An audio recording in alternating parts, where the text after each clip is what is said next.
Je m'appelle Yannick Kremer, je suis originaire de Athènes.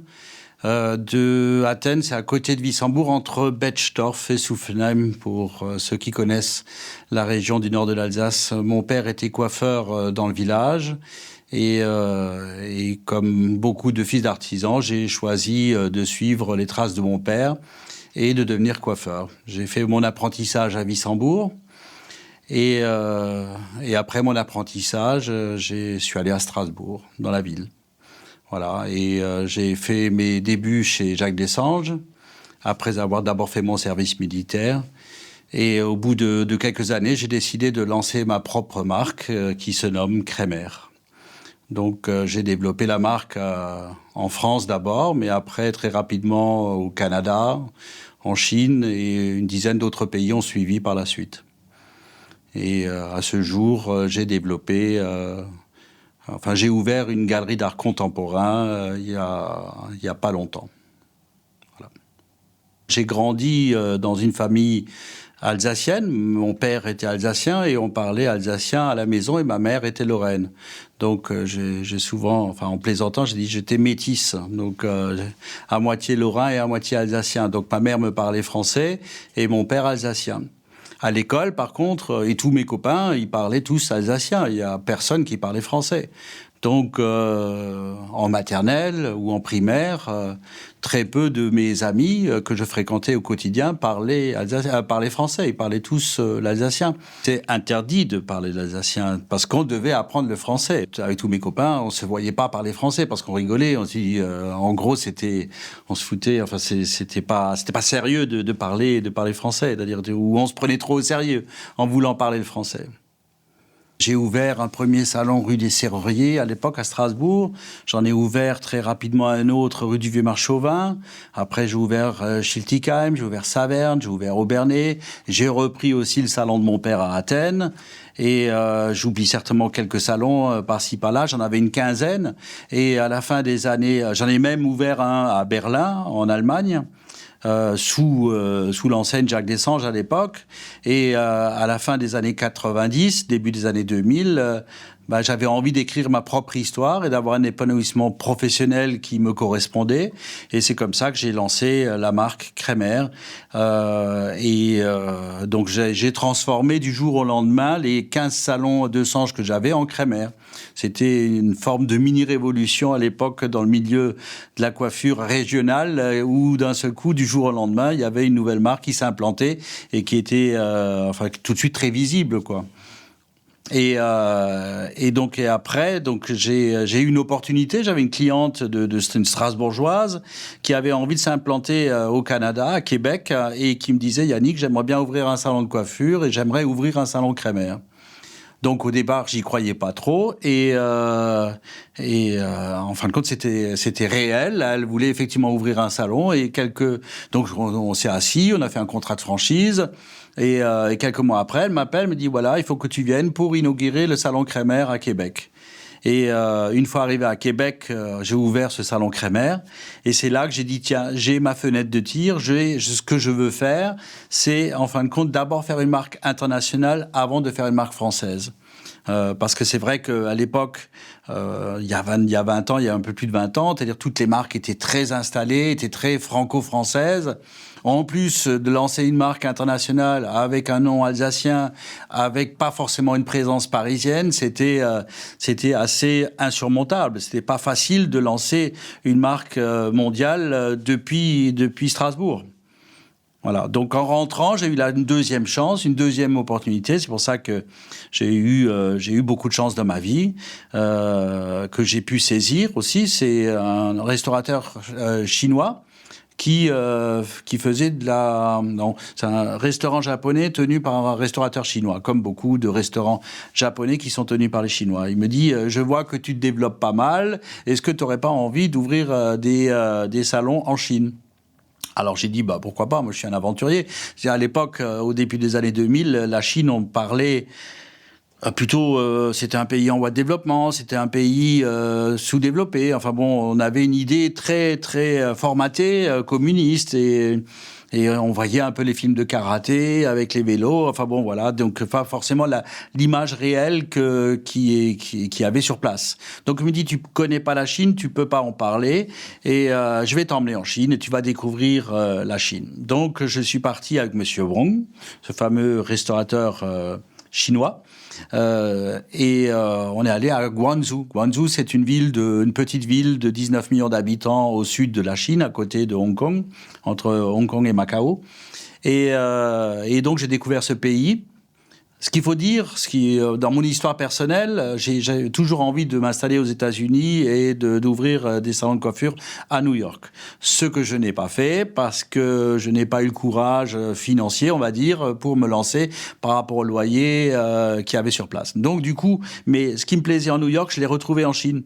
New York, c'est une ville dynamique, il y a quelque chose qui se passe. Quand on rentre de cette ville, c'est mieux que n'importe quel stage de motivation. Et j'ai retrouvé ça à Canton, en Chine, une espèce des fois, je dis que c'est comme une machine à laver en mode essorage. En gros, c'est quelque chose qui va très très vite et on sent qu'il y a plein de gens, plein de personnes qui ont envie d'avancer en même temps. Et c'est ce qui m'a donné envie de me lancer dans cette aventure. Et c'est comme ça que j'ai investi dans cette société qu'on a montée à Hong Kong pour monter les premiers salons à Guangzhou. C'est vrai que quand j'ai ouvert au Japon, alors c'est vrai que beaucoup d'étrangers, ils achètent pas forcément Strasbourg, ils achètent Paris. Hein, donc c'est pour ça que j'ai ouvert des salons de coiffure à Paris pour pouvoir mettre sous le crémaire, mettre Paris. Et pas Strasbourg, parce que beaucoup me disaient mais pourquoi tu mets pas Strasbourg? J'ai dit parce que Paris c'est plus vendeur que Strasbourg. Mais quand même pour les Japonais ils adorent Strasbourg et moi j'ai mon siège ici à Strasbourg, j'ai mon école de formation à Strasbourg et tout le monde adore venir ici et se sent bien et les Japonais entre autres et les Coréens aussi qui viennent d'ailleurs la semaine prochaine, ils adorent notre région. Je pense pas que ça m'a aidé. Ça a permis pour moi de pas être seul quand je voyage. Il y a comme ça en Thaïlande, c'est comme un pays que je fréquente depuis de nombreuses années puisque ma femme est d'origine thaïlandaise. Il y a les Thaïlasiens. Thaïs alsacien ou Thaï, enfin bon, c'est une espèce que j'arrive jamais à dire d'ailleurs et donc tous les mois ils se réunissent et donc j'ai essayé lors de mes différents voyages de participer à ces réunions d'Alsaciens qui habitent des fois depuis 30-40 ans dans le pays et qui ont besoin de se retrouver et qui ont besoin de parler un peu alsacien pour ceux qui le parlent et c'est vrai que c'est assez agréable. Dès qu'on a un Alsacien qui se retrouve entre Alsaciens dans d'autres pays, forcément il y a quelque chose qui nous réunit, qui nous lie et qui nous fait plaisir. Pour moi, être alsacien, sur ma vie, comme je l'ai vécu, je dirais que c'est un peu entre la honte et la fierté. Selon l'époque et la période que l'on était. Moi, donc, je suis né à Athènes, à Wissembourg, et j'ai grandi donc jusqu'au moment où tant que j'ai pas quitté l'Alsace, je l'ai pas senti. J'ai pas senti ce frein. Ou si un peu quand même quand j'écoutais les interviews des fois à la télé des Alsaciens qui avaient un accent. Donc c'est vrai que on dit que l'accent méridional, corse et tout ça, marseillais est plus chantant et plus sympa que l'accent alsacien. Mais c'est vrai qu'aussi que c'est des accents différents. Le Marseillais, par exemple, il parle français avec un accent. Nous, on a appris le français et donc forcément c'est un accent allemand et au départ c'était un français mal parlé en plus donc forcément c'est même plus un accent, c'est des fois une langue qui n'était pas maîtrisée encore. Hein. Et moi quand j'ai grandi avec ma grand-mère et mes grands-parents, elle est née en 1904, elle est née allemande. Et elle parlait allemand, elle ne parlait et n'écrivait pas français. Donc du coup il y a toute cette histoire qu'on a assimilé, qu'on a grandi avec. Et moi, la première fois où je suis parti, j'ai fait l'armée dans le sud-ouest à 18 ans et je suis allé à Montauban et je me suis retrouvé effectivement là-bas et on nous traitait de boches. Hein. Donc et moi j'avais de la chance parce que comme ma mère, on parlait français avec ma mère et alsacien avec mon père. je maîtrisais relativement bien le français par rapport à mes copains et même quelques autres qui étaient au même régiment que moi, qui étaient aussi alsaciens. Bizarrement, il y avait pas mal d'Alsaciens dans ce régiment quand même, hein. Et forcément, il y en a qui parlaient pas si bien français que ça. Et donc, à cette époque-là, on nous prenait quand même beaucoup pour des boches, comme à l'époque ça se disait. C'était la honte quelque part. Et maintenant, je suis fier. C'est-à-dire, c'est devenu une fierté. Maintenant, quand je vais au Racing, alors d'abord, il faut quand même savoir, c'est-à-dire que j'ai lu différentes choses, effectivement, que le nombre de personnes qui parlaient allemand en 1951 et combien de personnes alsaciens, pardon, et combien de personnes parlent alsacien aujourd'hui à ce jour. Moi, je pense effectivement qu'il y en a, ça va se perdre parce que les jeunes ne parlent plus. Et c'est une question d'années quelque part où effectivement l'alsacien, petit à petit, sauf dans ma région, je pense que c'est encore un petit peu le secteur un peu sauvegardé où il parle encore un peu alsacien. Mais sinon, à Strasbourg, aujourd'hui, c'est rare, hein, donc que les gens parlent alsacien. J'allais avec mon père depuis 1975, on fréquentait le Racing. Et donc, c'était ma jeunesse. Et puis, bon, forcément, j'ai adoré l'année du titre et tout ça. Mais plus récemment, au Racing, on parle alsacien. On parle alsacien dans les différents endroits du stade. Et j'ai l'impression que c'est devenu une fierté et un lieu de reconnaissance où, effectivement, c'est bien de parler alsacien.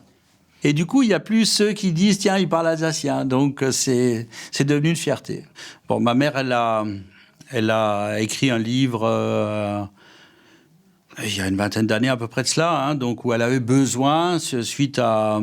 Il y a son petit frère qui avait à l'époque 4-5 ans et qui avait une vague mémoire de cette bataille de Athènes. Il faut savoir qu'il y a eu 5000 morts militaires, 2500 morts américains, 2500 morts allemands, et un tiers de la population du village qui sont morts pendant cette bataille qui a duré 10 jours. Donc je pense qu'effectivement, moi des fois je me posais la question pourquoi dans mon village j'avais peur. J'avais peur parce que je pense qu'effectivement c'est un cimetière et qu'il doit y avoir un passé assez lourd. Et c'est vrai qu'on ne se rend pas forcément compte. Moi, je suis né en 1961. Ce n'est que 16 ans après la bataille, quoi. La bataille a eu lieu en janvier 45, alors que le débarquement a eu lieu.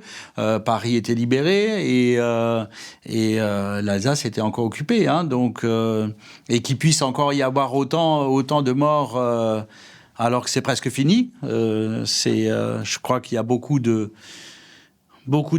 silences qui ont été et des non-dits pendant très très longtemps, et ma mère avait besoin, enfin son petit frère a dit j'aimerais bien que tu écrives quelque chose, que tu me laisses quelque chose pour m'expliquer pourquoi j'ai ces peurs encore aujourd'hui. Et donc elle a commencé à écrire, elle a fait une vingtaine, trentaine de pages, je les avais lues et je lui avais dit de continuer encore. Bon, ma mère elle aime bien, donc elle a écrit et donc elle a fait le livre La tartine de beurre où elle expliquait effectivement l'histoire de cette bataille, l'histoire de cette confrontation entre les Américains et libérateurs et les Allemands, qui était la Wehrmacht. Hein, donc c'était une bataille. Bon, après il faudrait lire le livre. Il y a d'ailleurs un film qui va sortir à ce sujet et qui va sortir le 18 novembre prochain. C'est une association Ami-Film. Ce sont des Alsaciens qui ont fait cette production.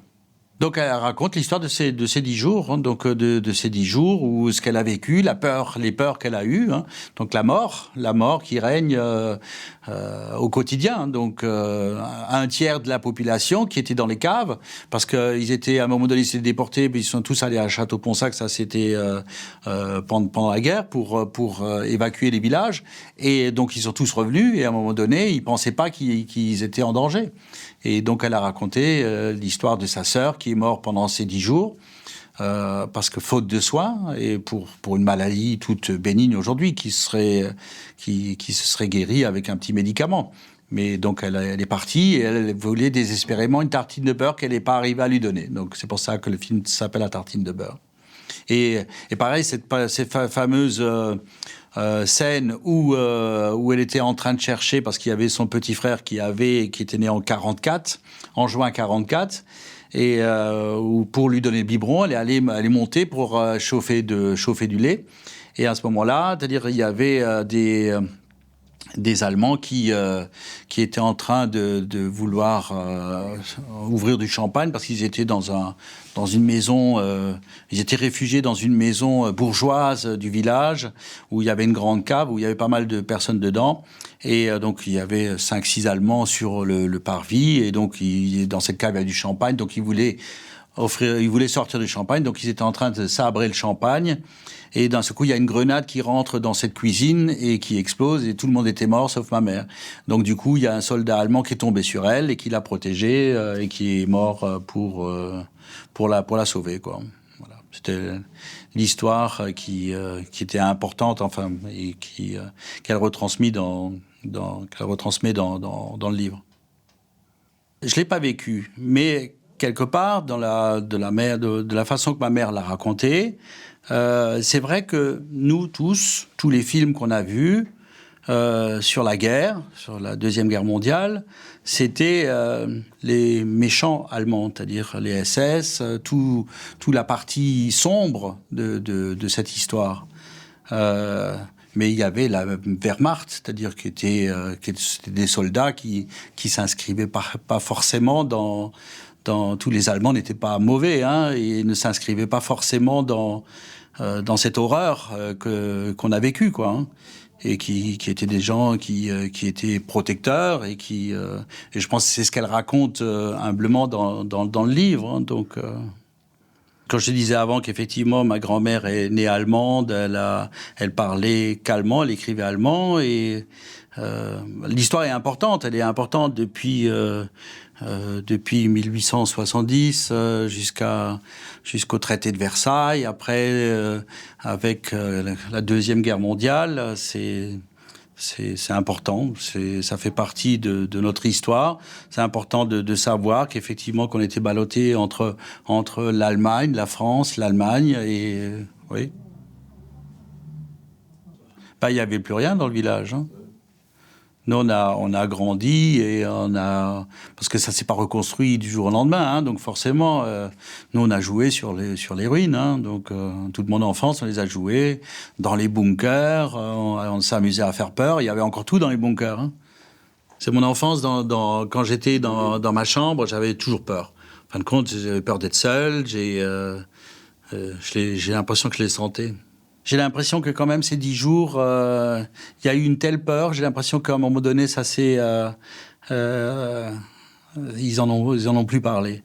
Parce que même mes oncles, parce que ma mère ils étaient 10 frères et sœurs. Et je crois qu'ils étaient assez, à part Jean-Marie, les autres étaient relativement gênés par rapport à cette histoire, et qu'on remette ça encore une fois sur le.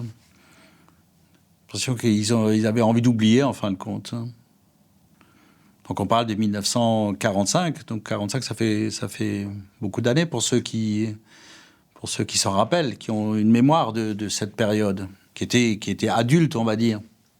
Alors moi, ce que je parle essentiellement de la Chine parce que c'est là que je vais le plus souvent, et Guangzhou, en espace de 20 ans ou même 5 ans, chaque fois que j'y vais, c'est une autre ville.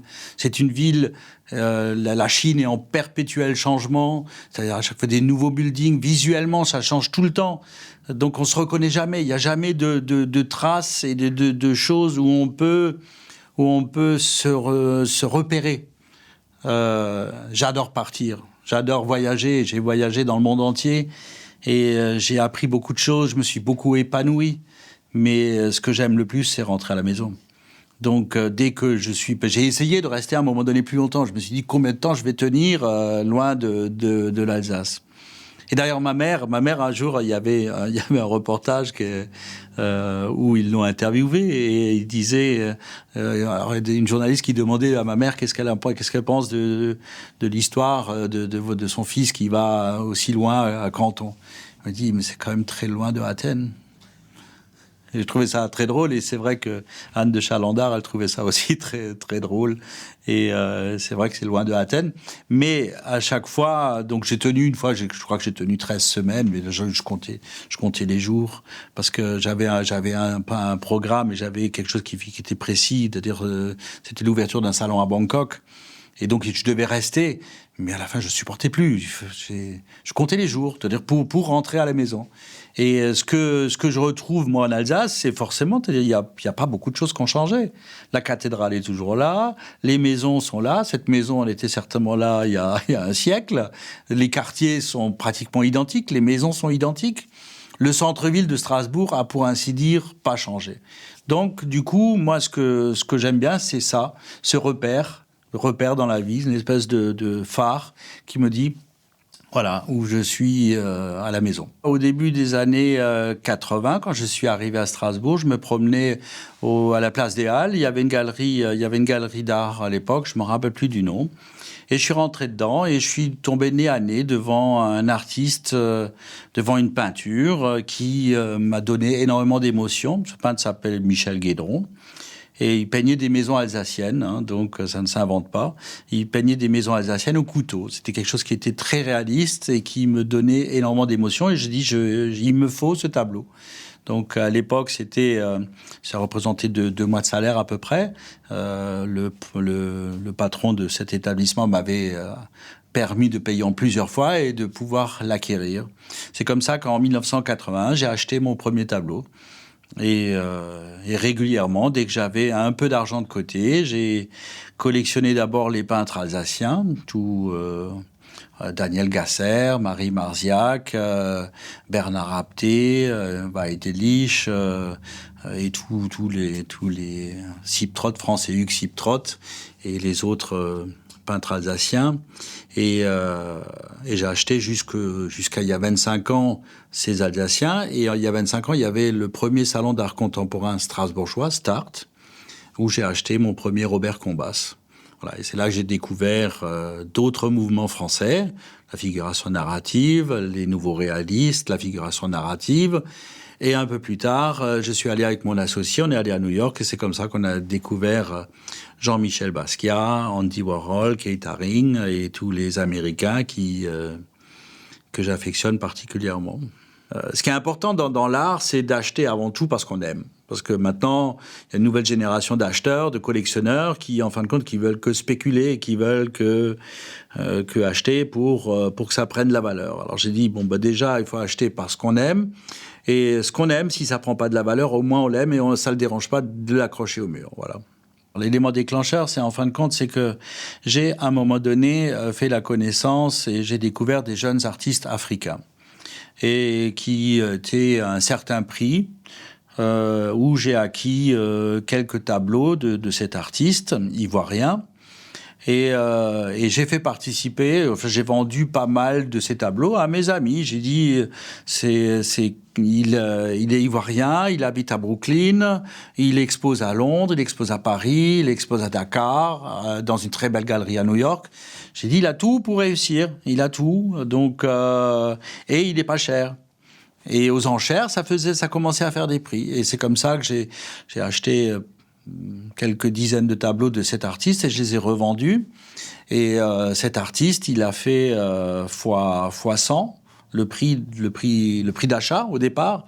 Donc du coup, j'ai gagné en crédit quelque part, en crédibilité de revendeurs ou de marchands quelque part. Hein. Donc il y a beaucoup d'amis qui étaient très contents d'avoir acheté parce qu'effectivement, fois 100, c'est un bon investissement, on va dire. Et du coup, j'ai découvert que j'aime vendre, en fin de compte. Moi, j'étais déjà commerçant depuis très longtemps, donc commercer, c'est toute ma vie, j'ai fait du commerce. Hein.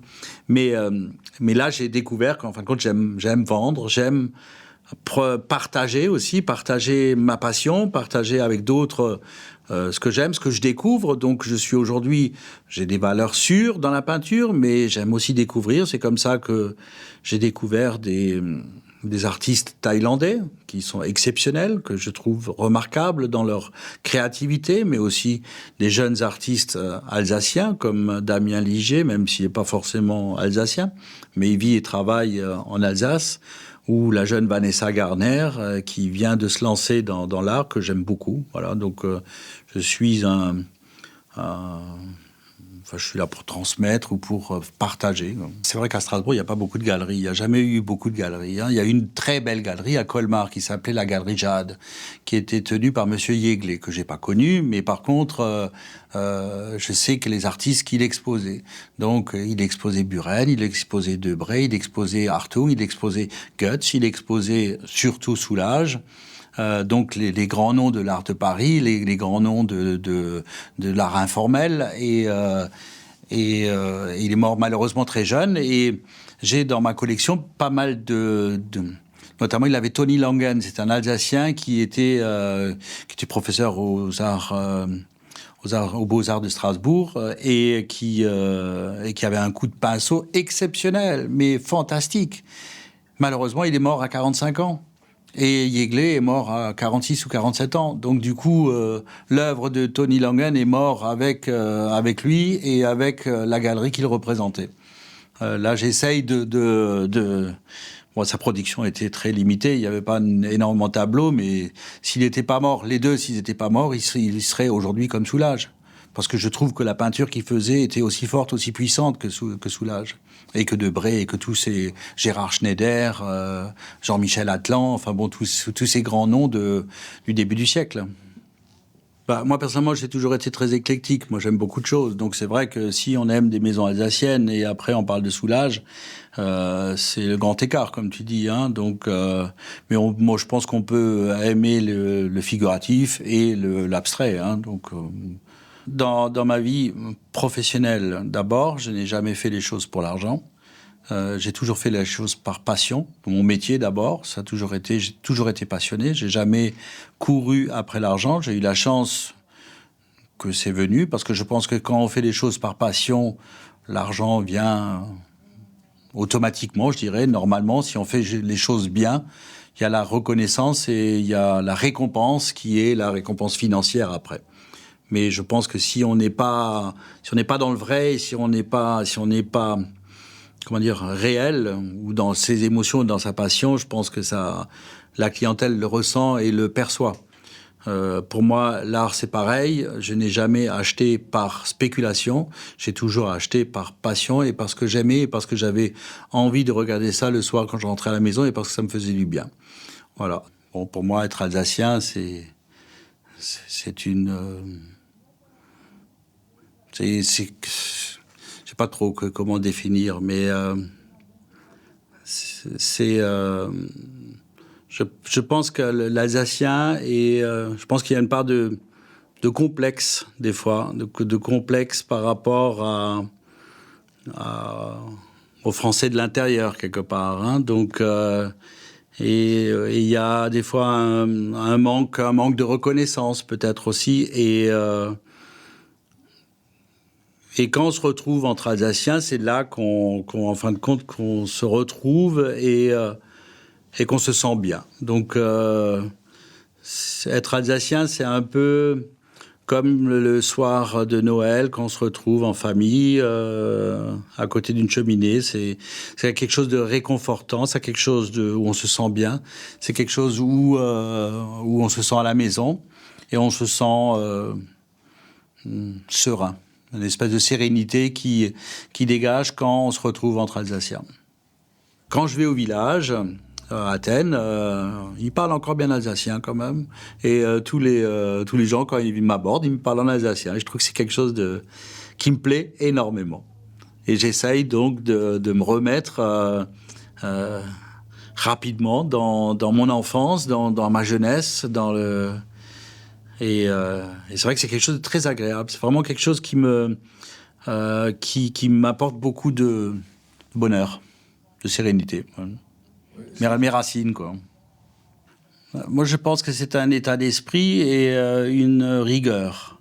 Cette rigueur alsacienne, elle existe réellement. Elle n'est pas Elle n'est pas juste sur le papier où il y a une part d'allemand. Moi, quand je vois effectivement les entreprises allemandes, c'est du sérieux. Je travaille des fois avec des entreprises allemandes et je pense que les Alsaciens, ils ont cette rigueur. Et donc, il y a d'un côté cette façon d'être, cette façon cette rigueur au travail, cette rigueur de rendez-vous, de la ponctualité. Hein. Donc, moi qui fréquente les Asiatiques, la ponctualité, c'est pas une priorité pour eux. Hein. Donc, et pour nous, les Alsaciens, enfin, je pense la plupart des Alsaciens, la ponctualité, c'est quelque chose de primordial. Hein. Donc, c'est hyper important d'être même avant l'heure pour être à l'heure. Donc, avant la langue, je dirais. Hein. Donc, c'est un état d'esprit, c'est une vision de la vie, de travail surtout, de rigueur. Et après, effectivement, c'est la langue. Donc, c'est la langue entre le français et l'allemand. C'est une richesse énorme qu'on a. Et je pense que c'est un peu dommage que cette langue va un peu, petit à peu, disparaître, parce que je vois pas comment elle peut se prolonger, parce que je pense qu'elle est vouée à s'éteindre progressivement, sauf peut-être à Athènes.